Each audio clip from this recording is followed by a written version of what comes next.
Hey guys, and welcome back to this channel. In this video I'll be showing you guys how you can keyframe video effects on CapCut PC. So first of all, you're going to get a video, of course, and you're going to select the effects you want for your video. Maybe this soft one, add it on top, and even like this blur one maybe. So I'm just going to select this like button here to add a keyframe. I want the blur to be, for instance, from 100%. And then here I want it to be at 50, and then here I want it to be at like 0. I can do that.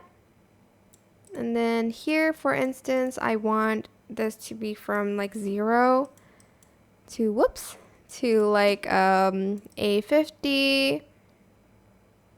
And then lastly, we have like 100, for instance. But that's basically how you can keyframe video effects. You can also do it to the rest as well. I hope this tutorial was helpful for you guys. Don't forget to like, comment, share. Also subscribe to this channel if you haven't done that already. If you have any more questions, just leave it in the comment section down below and I'll try my best to answer them all for you guys. And if you found this video helpful, please click the thanks button above the description box down below. Thank you so much for watching. Bye!